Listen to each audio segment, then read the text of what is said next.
So,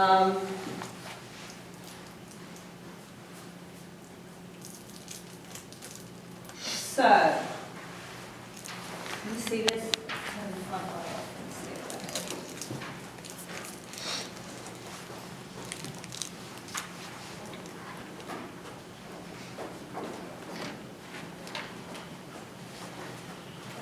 I love this, it's got all new film clips in. I haven't seen any of these. Ooh.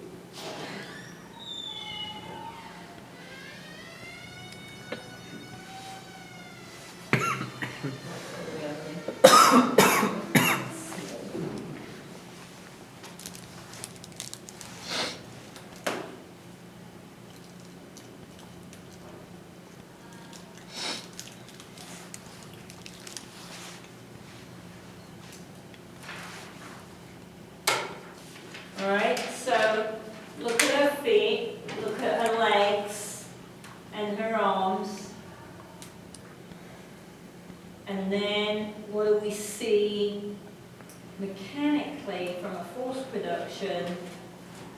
There's a couple of things going on here. One, she's not pushing off both feet at the same time, right? So that means she's not, even if she was bending her legs and really using her quads and her hamstrings to jump, she wouldn't be applying as much force as possible because both feet are doing pushing at different times. Does that make sense? Okay. And she's not using her arms to help at all.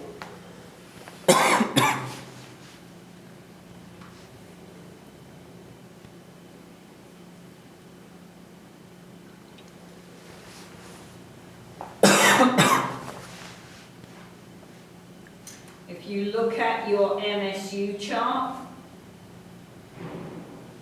next time you pull your MSU chart out, this is a classic example. What's she doing wrong? Her arms. Her arms, right? Actually, swinging your arms backwards can be quite effective at increasing vertical lift. If you can time it right, it's quite a complicated technique. Some gymnasts use it. But the goal here is to jump forwards, not jump upwards. So this is not helping at all. It's counteracting everything she's trying to do with her legs. Right? So it's better than the previous one because we see she's pushing off both feet at the same time. But we've got this, and she's got much more leg bend and leg extension than the younger child had. But we've got this contradictory arm movement creating force in the wrong direction. Everybody see that okay? And remember, all these clips are up on your website for the textbook, so that's why it's important to get access to that book, to that site. Right? Make sure that you get your registration sorted out so that you can start looking at some of these clips for yourself and see these things for yourself. All right. I need a light switch over by the whiteboard. Okay, so center of gravity, depending on who your maths teacher was or your physics teacher and who does biomechanics with you, then some people for a period of time called it the center of mass. So in some textbooks and some articles they may talk about center of mass. In others, they may talk about center of gravity. Technically, they're not quite the same, but for our perspective, we can say they're the same thing. Right? So, center of gravity is the point about which your mass acts. It's fictional, okay? Doesn't really exist, but mathematically it helps us organize what's going on if we think about the whole body moving around one central point, right? The more advanced you get in biomechanics, then we can start to say, okay, not only do I have a center of gravity for my body as a whole, but my humerus has a center of gravity. Right? My femur has a center of gravity. My tibia has a center of gravity. My foot has a center. So we can start to isolate it down to particular body segments and things as well. But we're going to look at it as a whole. Okay.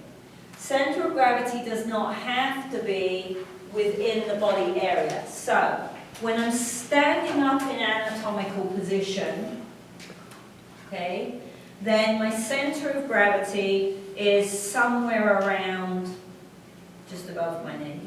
For girls, it's a little bit lower because we carry most of our weight around our hips and our legs. For guys, it's a little bit higher because they carry most of their weight around their back, their chest, and their shoulders, right? So a girl's center of gravity tends to be a little bit lower than a boy's. That plays a role in a little while. We'll come back to that idea. Okay. But if I change the shape that I am, that center of gravity moves based upon how I arrange my mass.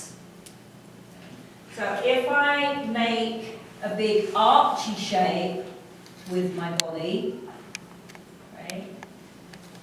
So here's her hair. Then my center of gravity moves that way a little bit. Right? If I go the other way,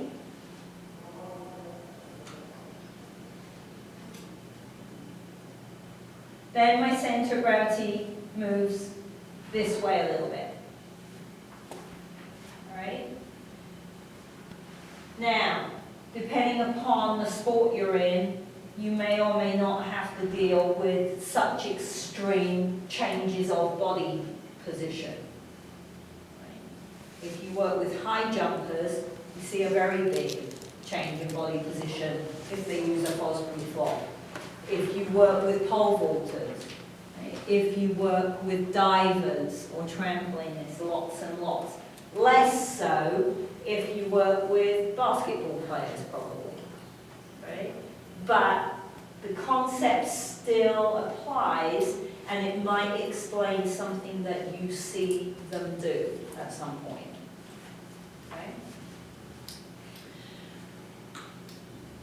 The reason we need to know where the center of gravity is when we're watching a skill, or a rough idea of where it is because gravitational force acts through the center of gravity. Right? So gravitational force always pulls down through the center of gravity. There's a line. That's where that force applies. So whatever other forces I apply to the body, gravity is always going to pull down through the center of gravity, wherever it is. Okay. So it can be an important idea to get the hang of, as we'll see when we start talking about stability and balance. Right? The only cause of motion is the application of an external force. If I put my pen there, and my pen is a person, the only way the pen can move is if I apply a force to it. Right? People are exactly the same. The only way we move is by applying external forces. It's just we're not always aware that we're doing it. Right? It doesn't feel like I'm applying an external force when I walk along the floor. But you are, otherwise you can't walk forwards. Okay. All right? Questions? Okay, so Mr. Newton lived a long, long time ago. Very, very, very smart individual because he came up with some physics principles that hundreds and hundreds and hundreds and hundreds of years later, we still don't have anything that works better than what he proposed. Okay? So we still use his ideas to explain physical principles, biomechanical principles that we see today. So he was a man way ahead of his time. So he had 3 ideas that he came up with. The first law that he said, doesn't matter what you're looking at, this law applies, is that an object at rest stays at rest. So if it's not moving, it will not move.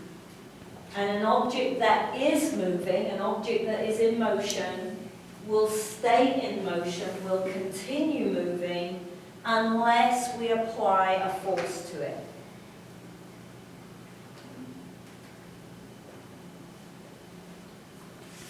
So, if I'm standing still, there is no way to start moving unless I apply a force. If I'm already moving, I'm flying through the air, the only way to stop me moving is to apply a force.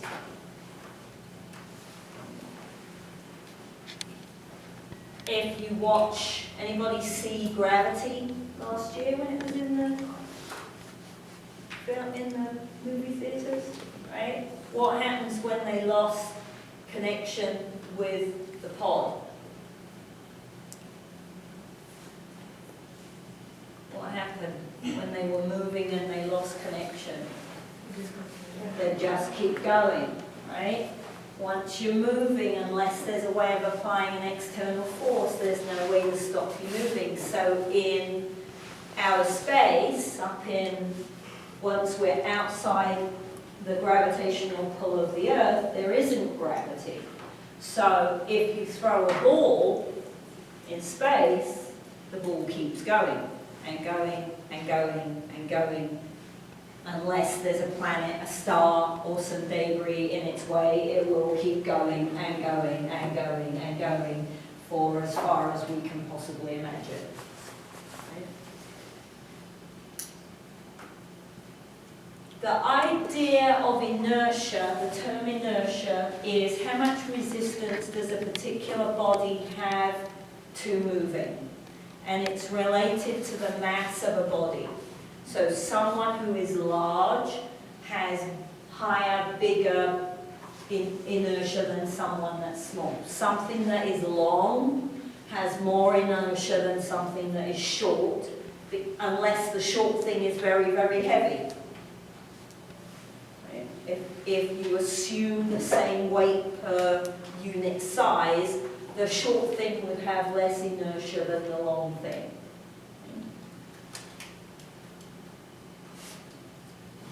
And momentum, the term momentum means the mass of the body times its velocity. Velocity is another one of those technical terms. In layman's language, we tend to use the word speed and velocity, and we mean the same thing. Technically, they're not the same thing. A true biomechanist gets very, very upset when you use velocity when you mean speed, and speed when you mean velocity.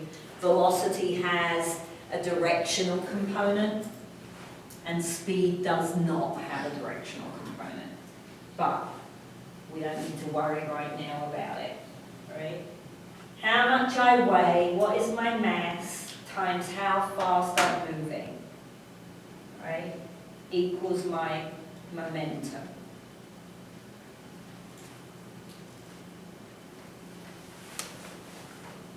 So, that means that I have to apply a force to move an object, so it's logical to us when we look at throwing, for example, that I have to apply a force to the ball for the ball to move across the playing field. It's less logical sometimes that I have to apply a force to myself in order to walk. But we do. The principle is the same. And the bigger the inertia, the higher the inertia, the more inertia a particular body has, the harder it is to move. Remember, inertia is resistance to movement. So the bigger, the more inertia there is, the harder it is to move something. That's why football coaches want their linebackers big, right? Because the bigger they are, the more mass they have, the harder it is to shift them. And you want them to be a brick wall. Does that mean energy can be weight?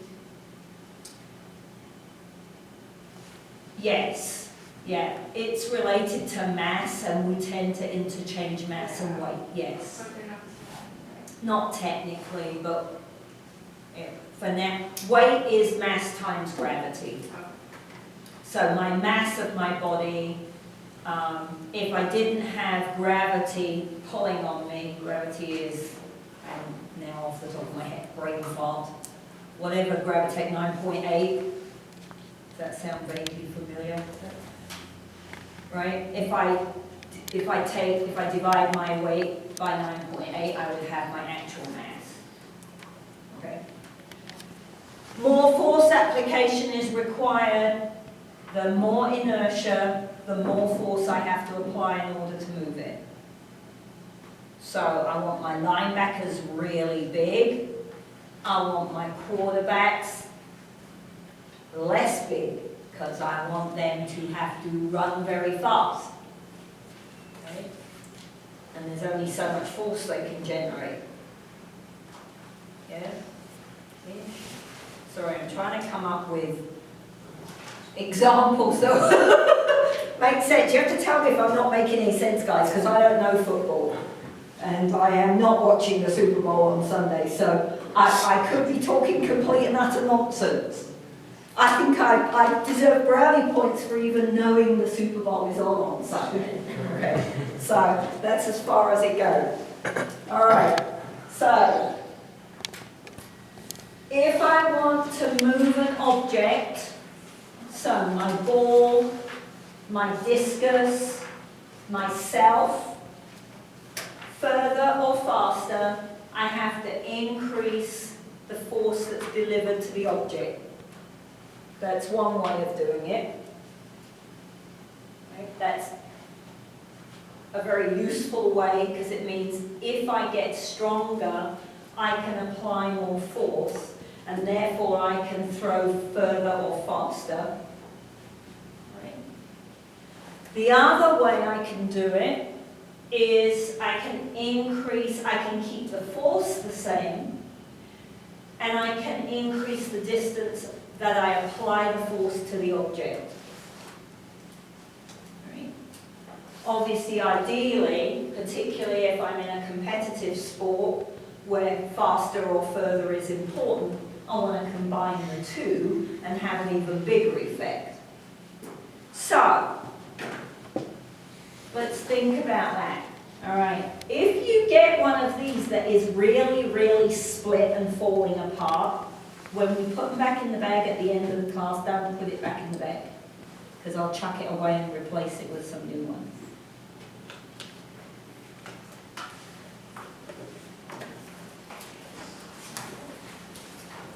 It's playtime, because it's Friday afternoon, almost, and it's time to play, so we'll wake up a little bit.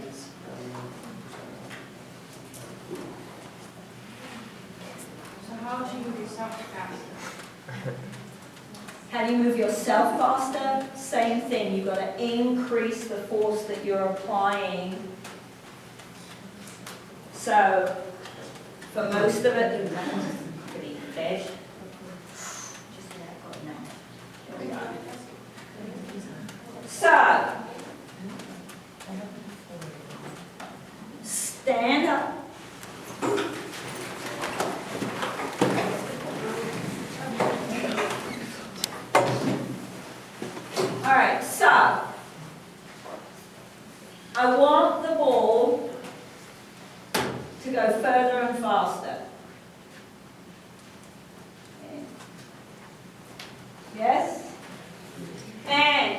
we look at our motor skill stages, what is this? One, right? It's not very efficient. We know that the ball's not going to go very far if I'm in stage 1. Stage 2, we add a little bit of distance, because the distance could be linear, but it can also be rotational. Stage 3, what do we start doing? Stepping. So the whole point of the step, mechanically, is as soon as I take a step, it gives me a longer amount of time to apply force to the ball. Yes? So the bigger the step, the longer I can apply force to the ball. So when we watch baseball pictures, they look like their legs are going to snap in half, because some of them are more flexible than some gymnasts I know, right? There are photos occasionally where the length of step is ludicrously long, right? It also means that the longer the arm swing, the bigger the arm swing, the more time I've got to apply force to the ball. So if I can put those two things together, then the ball is going to go further and faster. Ready? Let me get out of the way. Ready? Where are we going? Anywhere you like. Well, go forward so that... Go hard, fast. What do you have to do to make it go hard and fast? Go. Go ahead. Girls in front up.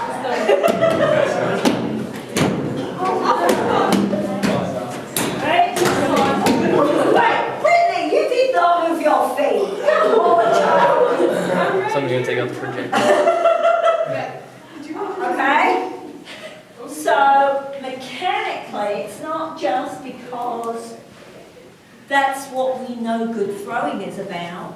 It's about how do I apply mechanics to get the most efficient throw. And physically, the more force or the longer the force I can apply to the ball, the faster the ball is going to fly. Same to myself, the longer I can apply force. So, when I jump down from a table, do I land on straight legs?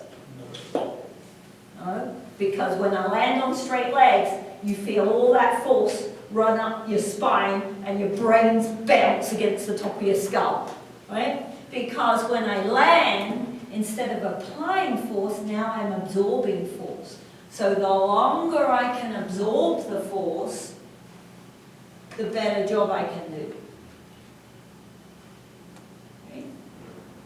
Get in it? A little bit? Okay, sit back down.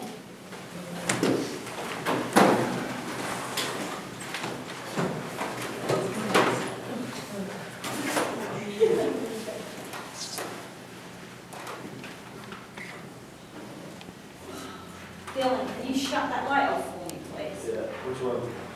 Left hand switch.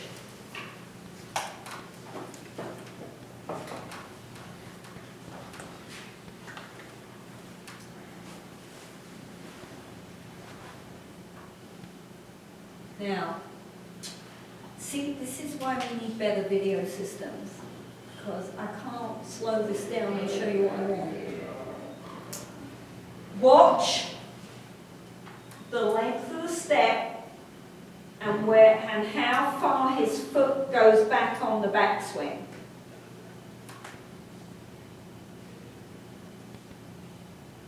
That's pretty good. He's not very old, that's pretty effective.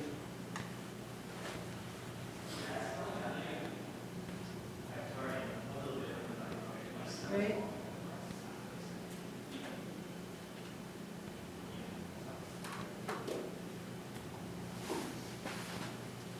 So another question then. If I want to increase rotational distance, and I'm going to increase my range of motion, what do I have to do as part of my training program? Flexibility, right? Because someone with a flexible shoulder or a flexible hip has more distance they can apply the force through.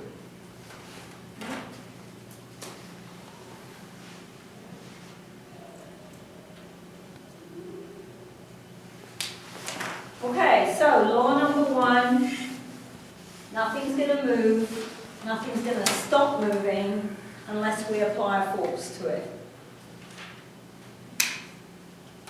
When you're flying through the air because you jumped off something, a diving board or a wall or a beam or someone threw you, right? When you hit the floor, that's the force that stops you. Okay? Hopefully feet first, but not always. Second law talks about the fact that an object's force, so this force that we are applying and then the object has, is related to mass by acceleration. Okay, so the mass, the weight of the object,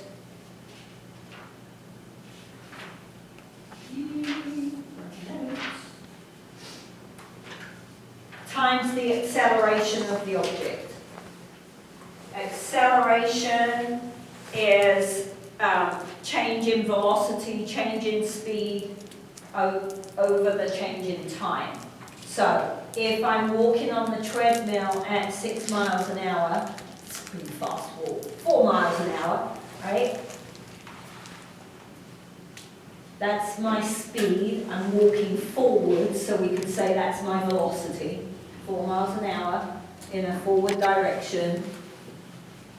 I don't have any acceleration because nothing changed.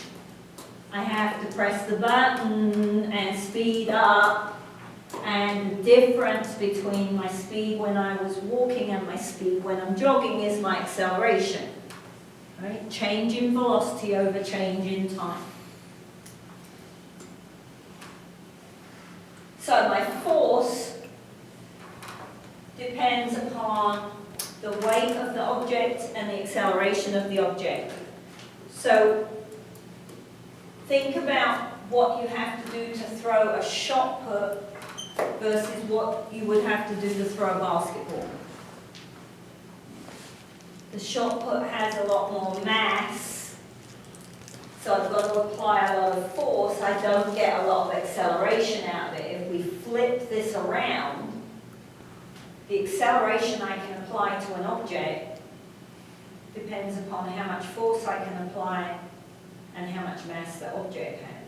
So if I want the ball to fly faster, I have to be able to overcome its mass. That's why we don't throw shot put very fast, because they're really, really heavy. But I can throw a basketball pretty fast if I'm an adult, because they don't weigh very much.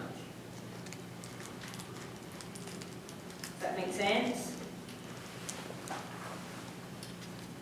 Let's see, where do I have my thermometer?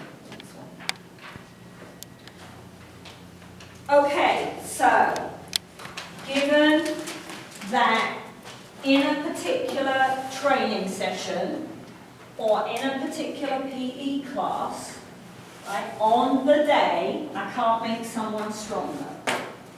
Right? I can only make them stronger over time, not on an actual day. So,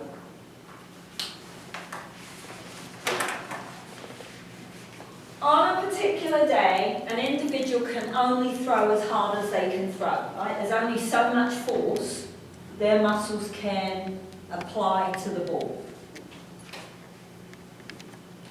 So I've got acceleration, and let's say the force this person can apply is a 10. Okay? lazy here and ignore units of measurement for now, because I just want to get the idea across. Okay. So I give them a ball that is a mass of 5. And my acceleration is 2.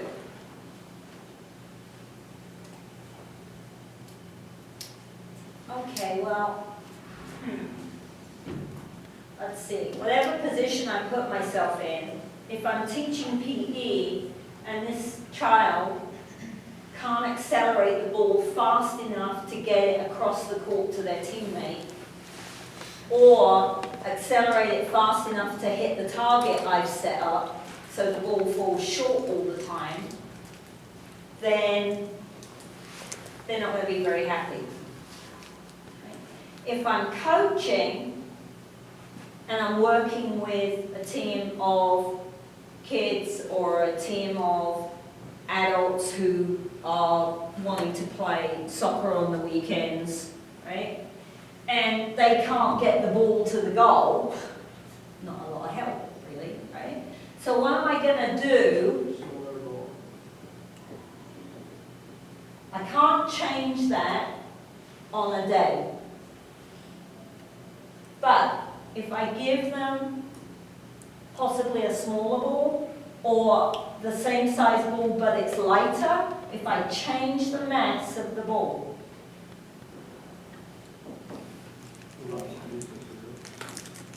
I increase acceleration, which in many sports is going to increase success at the skill, which increases the fun, which increases the motivation, which increases the chance they'll come back and do it again, which increases skill development, which means they're getting more competent, which is what we're all getting paid to do in the first place, right?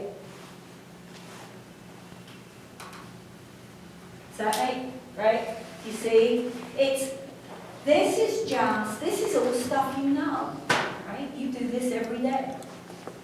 You do it every day. This is just the theory that explains, right? Most of you probably would have changed out the ball instinctively. But why? Right? How does changing out the ball work? That's the key. You want to ask the why, because that makes you a better teacher. Right? Question everything. The more you question, the more you learn, the better you'll be at getting to the goal that you set.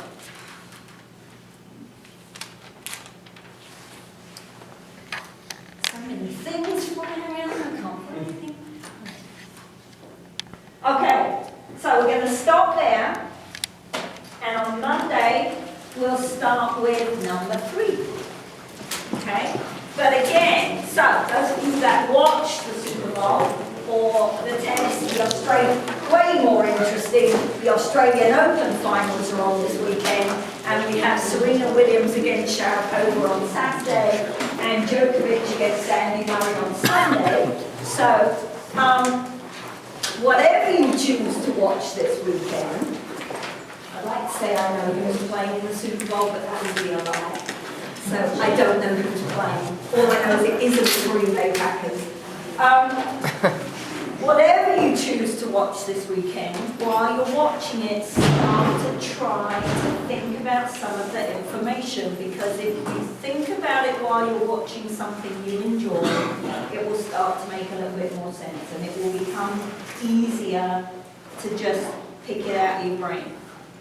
All right, you've got the perfect opportunity. I know most of you are going to watch some kind of sport this weekend. Right? Use the opportunity to think a little bit about the material and start trying to see it in the movement that you're watching. Okay? All right. Have a great weekend, guys. If it snows,